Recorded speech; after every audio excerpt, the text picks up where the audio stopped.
If there's one thing we've learned about business and life, it's that people are the X factor. They constantly surprise us, both in amazing ways and not so much. We're Ben and Syya, and welcome to the Gnaw on This Business Bites podcast. This show is all about real life things we all deal with every day, how they relate to business, and how to make some sense out of our daily chaos. Welcome to the show.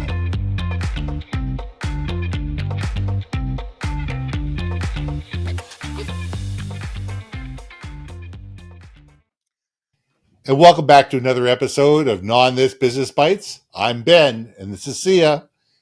And this week, let's talk about Simon Sinek. Leaders eat last. Leaders eat last. You know what? We need to sit there and say that leadership is like parenthood. Some of us have kids. Some of us have furry kids. Syya? But we all sit there and go, okay, there's a pecking order. And the pecking order is leaders eat last, whether it be parenting, whether it be family matters, whether it be, company, etc. If we want to be great leaders, we need to sit there and say, they're fed, then we're fed. They sleep, then we sleep. They're taking care of, then we're taking care of. Because if we take care of the people that we're supposed to take care of, they'll take care of us. If they feel ignored, if they don't feel valued, if they don't feel that their leader is there to honor and protect them, why should they reciprocate? And for God's sakes, we need them. We don't want to do all the work ourselves. We don't want to sit there and be the one building the websites and doing all the social media and everything that goes with it. That's why we hire really talented, amazing people. Because they have talents either we don't have, or they just have a unique perspective that's better than ours. So allowing them to shine and allowing them to be at their best and taking care of them is what we should be doing as leaders. So Syya, let's gnaw on this. Oh, what is that saying, Ben? What's that saying? People don't quit companies, they quit bad managers, right? And leadership is not being a manager, right? And it's that easier said than done translation, right? Because sometimes depending on what kind of leader you are, right? You can be a leader and be a peer. Yeah. Right? Absolutely. And I think that is the understanding of what is your end goal? And like things in life, if everyone's marching to that goal, then the assumption being is that there is a mutual benefit for everyone that's marching towards that goal, theoretically. Right? Theoretically. So theoretically. And I think the idea of like a leader eating last, I think that's really interesting because I just watched a YouTube video short talking about that exact thing. They were playing one of those like Chinese or K or J dramas. And I don't know if you've ever seen them, but like if you ever watched an Asian drama in general, okay. Oh my God. Which I haven't, but that's okay. Oh, talk about like, there is no misunderstanding of how dramatic a moment is because they will just like build it up. But there was one that I saw that was really interesting where it was like actually an American movie actually. And they were like, I guess it's World War II. And they were in the Sahara Desert, it looked like. And they were digging they found a well and they were digging into it and it looked like a dry well. And so the leader of the troops, ordered the guy to go down into the well and it was just dry. But at the last second, he notices like there's a dampness on this back right corner. And so he looks and he sees this very small, one drip at a time thingy. So he tells everyone, hey, there is water, but it's one drip at a time. And so they sit there and for hours they have to wait for this water to fill up. And it's like 2 cups. Yeah. And everyone takes like, the leader says like, 2 sips each and he drank last. Right. Right. And I think what you described, and that's what I was visualizing in the back of my mind, was the fact that you want your team to know you're in the thick of it. Mm-hmm. You want your team to know that, yes, everyone has a role to play, right? So I was actually talking to this other sales executive coach that says, hey, you need to manage up, know how to manage up and communicate up. So that's the same thing. Everyone has a role to play. Like you said, I don't want to be the web designer all day long. No, someone's got amazing skills for that. But if you are And the passion to do CMO, it.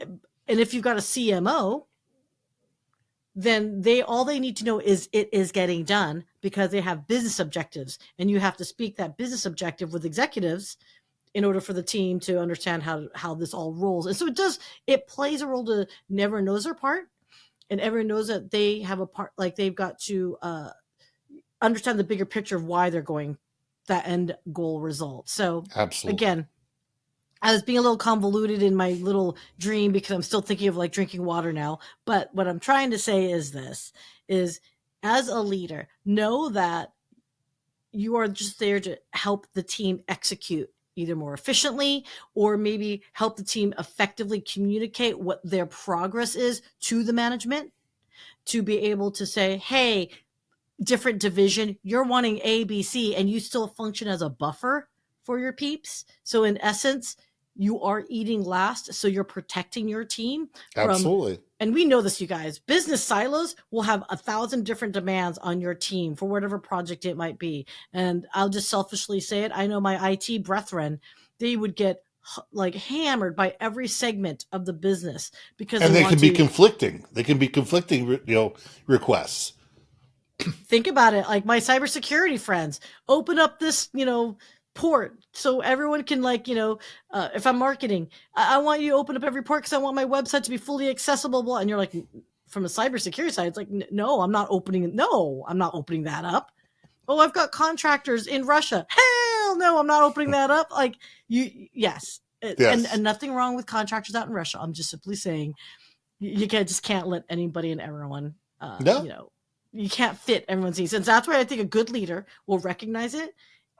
If they are executive level, they will have another person that manages that daily operations to be another buffer, right? But yeah, let me ask you this, because I just kind of went off a little Sure. bit. But Ben, how many times have you actually seen a leader come to you that maybe gets it conceptually that they eat last, but in action they're just incredibly self-serving? Oh, all the How did you time. respond to that? I mean, as all the time. I mean, unfortunately, I am a big believer that the world is full of the Peter Principle. And the Peter Principle, for those that it says that we're promoted to the grand, our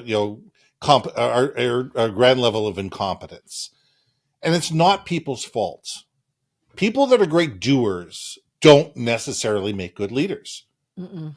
You know, people that are great tacticians, people are good, strategists, people are good salespeople, marketing people, tactical people have a certain set of skills, and leading a team of tacticians is a completely different set of skills.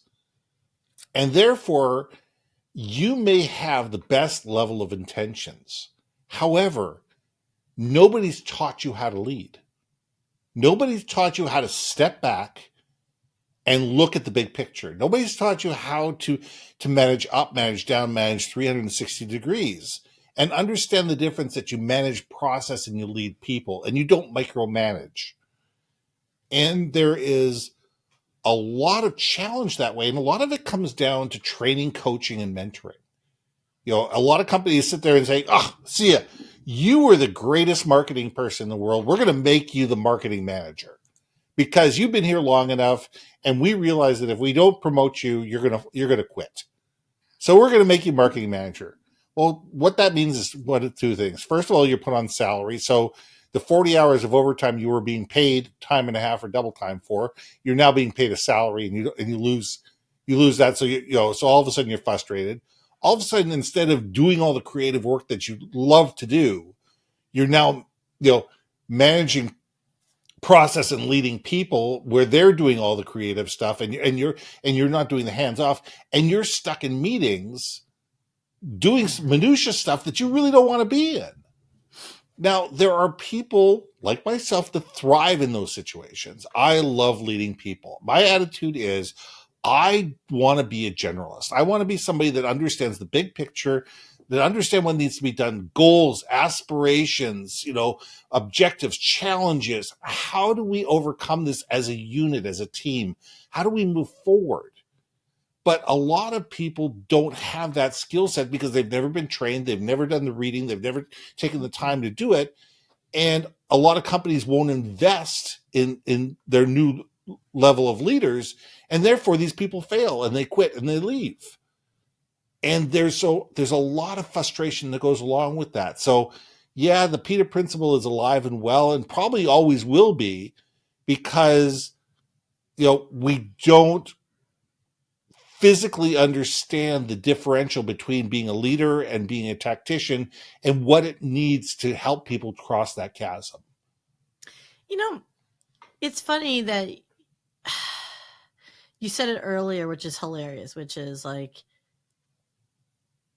being a leader at times does have some correlation with, parenting. And when I say that, I'm not saying it in a master commander kind of thing. And that was a networking term for my networking peeps. But there is something to be said about like peer groups, like amongst children in a playground.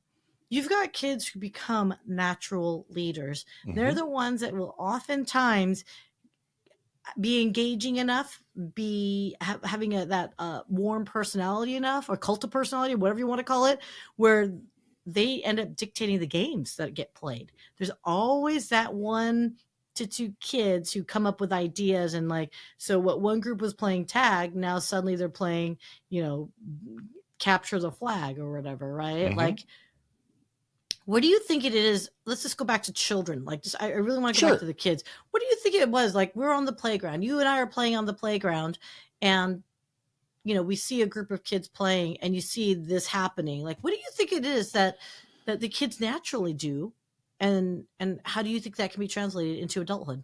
I think there's a belief of self, and I think a lot of it comes from parenting. I mean, honestly, I don't truly believe there is such a thing as a natural leader. People may have natural leadership tendencies, okay, but leaders can be developed as well. But I honestly believe that the kids that end up taking, let's not say control of the playground, but for lack of a better term, are the ones that have a better sense of self and have a better sense of the ability to articulate their wants, needs, and desires. And they have the ability to bring other people into a vision.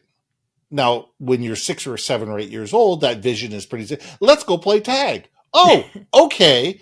And but those are the kids that are the initiators. They're the ones that sit there and say, I'm bored. This isn't working. There's a problem here. We can fix it. Let's figure this out and let's move forward. They may never have any of those thoughts intrinsically inside their head, but psychologically, that's the thought process that they're going through. As we get older, it is the people that can sit there and say, we need to get from here to there. How do we get there? What skills do I have innately? What skills do I not have? Who are the people that I need to align myself? Who do I need to make part of my tribe?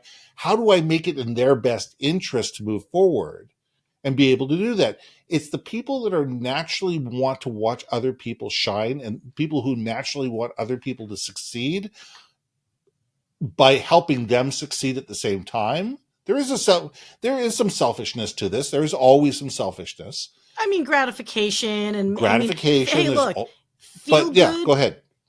Feel good is feel good. I mean, there's nothing wrong with that, though. Yeah. I think feel good at the cost of someone else, that's the problem. And I think sometimes leadership does that, where it is, well, I'm going to put you down to make myself feel better or more, respect my authority. But is that leadership or is that, being a narcissistic bully? For lack of a better term. I mean, leadership is about the greater good of all. Narcissistic bullies say, I want this. Who can I manipulate to get what I want? Okay. We're at time, my friend, and I think we need to do a part 2. Because absolutely. I want to counter this now. Now that you said it that way, now you got me on a different track. Moving away from the playground, because that's more altruistic leadership, I think.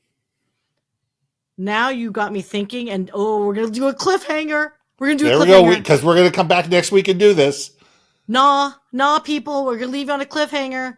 So let me challenge you on this, because now what you just said, I don't disagree. Let me just, I do not disagree. I agree. So whatever, double negative, whatevs.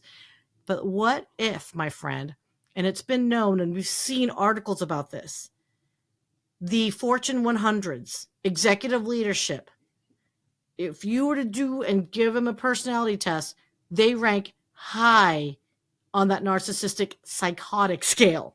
So I think we need to talk about that, my friend, because they themselves are, quote, leaders, and they are self-serving son of a guns. And some of them, I'm not saying all, but to get at that level, to get that level of like responsibility as well, there has to be a little brutalness in it. Yeah, the alpha males and the alpha females. I get it. But there's got to be those times where you cannot be in the thick of it kind of thing. So I guess maybe for the next and we'll wrap this up, which is I'm going to end it with great points, lovely to hear. But the truth of the matter is the multi-billion-dollar businesses are not run by nice leaders. And you know what? We can counterpoint that. So let's do this next week. I'm Ben. I'm Syya. You guys ready? And we'll see you next week. Hey. Thanks for listening to another episode of Not On This, Business Bites. If you liked what you heard, we most humbly ask that you like, share, and hit that subscribe button. And if you want to communicate more effectively within your organization, contact Ben at yourbrandmarketing.com or me at brilliantbeammedia.com. We can help you build your community, brand awareness, and personality through digital content and podcasting. We cannot wait to hear from you. So see you next week for another episode of Not On This, Business Bites.